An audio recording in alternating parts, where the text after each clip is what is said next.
سلام علیکم. اینجا بیا اینجا که توجی که برنامه الله چی میگم؟ حیرت میمونه. ابراهیم سلام علیکم. اینجا بیا میگه به حیرت میمونه. بخیر بخیر. خیر است انشالله. نام چیه؟ نام خالد است. خالی؟ ای کجایتی؟ خالد از بدخشانی افغانستان؟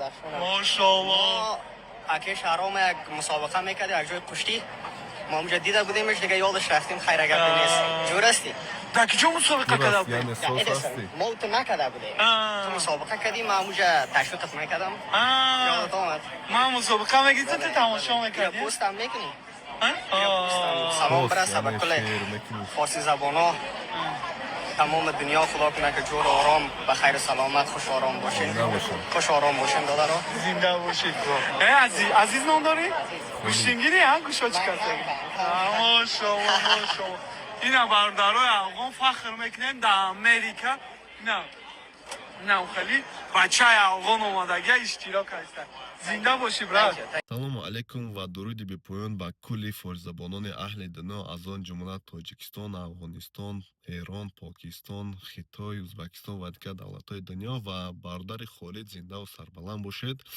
انا برادر شهرامک به شما یک خواهش خوب میشید که حرکت میکردید. حرکت از بنده حرکت از خدا برکت. حرکت میکردید که به زبان مادری خود به برادران تاجیکانی تاجیکستان باشد، با برادران پارسی زبانان افغانستان و ایران باشد، به زبان مادری خود گپ میزدید تا که دیگر جوانان تاجیکستان باشد، دیگر جوانان افغانستان و دیگر دولت ها باشند از شما یک نمونه گیرند. فهمیدید برادر؟ شما فالووراتون خیلی زیاد است و خوب میشید که یک تعلیم هم میدادید. حتی در روز قیامت ببینید آدم سه ثواب را تا روز قیامت رفته میگیرد. یکی از آنها همون تعلیم است، تعلیم نیکی، تعلیم خوبی. فهمیدید برادر؟ و این همی شما تعلیم زبان آموزی، زبان خود کتی، زبان تازه کتی اگر که یاد میدادید باور کنید تو روز قیامت ثواب هم میگرفتید.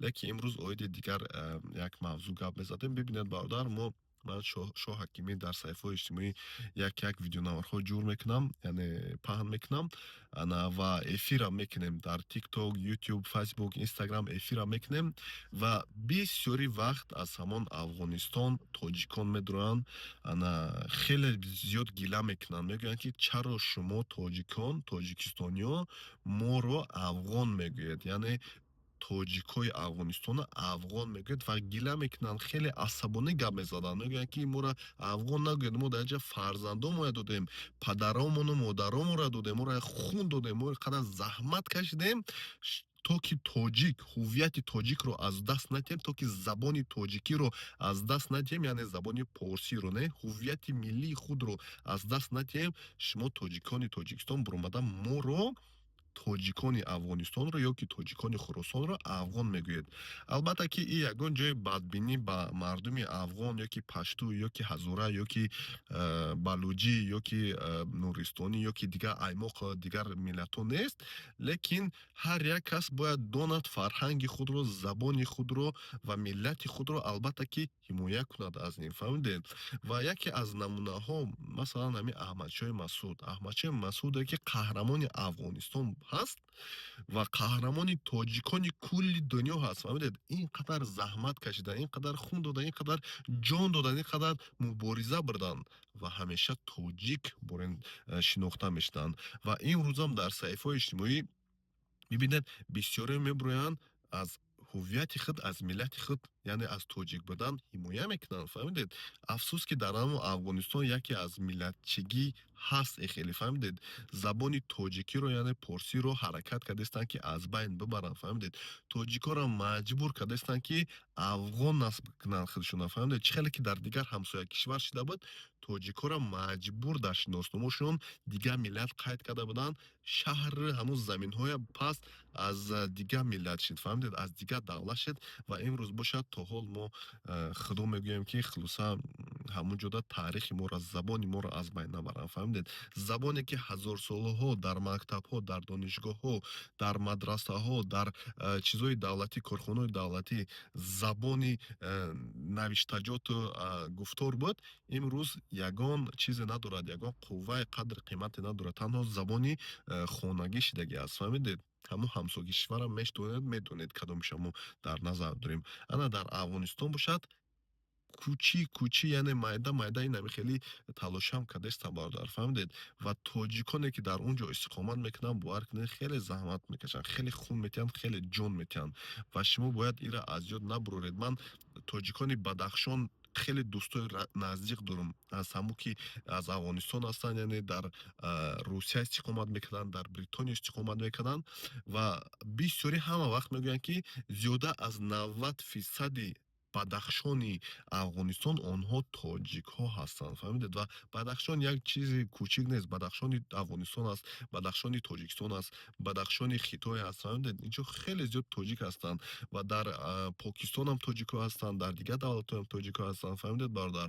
Ва як чиз дигар ки ака инҷо боз мегӯям ягон ҷои бадбинӣ не, аммо як тасаввур кунед ки масалан агар ки ҳамон Русия не Русия барои калимаи Русия истифода мебаред, ба фикрам дар Русия зиндагӣ кардаги ҳастед. Бибинед дар Русия агар ки чечена, доғистония ёки осетин бошад, ёки гурҷистонӣ, ёки озарӣ бошад, агар ки гӯӣ ки ту рус ҳастӣ, немегӯяд ман рус нестам, мегӯяд маро рус нагӯ, мегӯяд, фаҳмидед?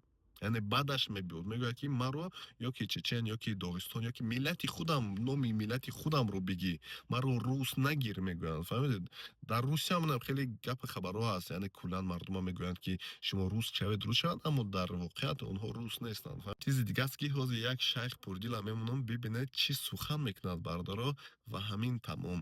Худо нигаҳбонатон бошад, маҷбуран миллати тоҷика дигар миллат ном нагзоред бардоро. Онҳо заҳмат мекашанд, онҳо ҳимоя мекунанд аз забону фарҳанги миллати худ, фаҳмидед?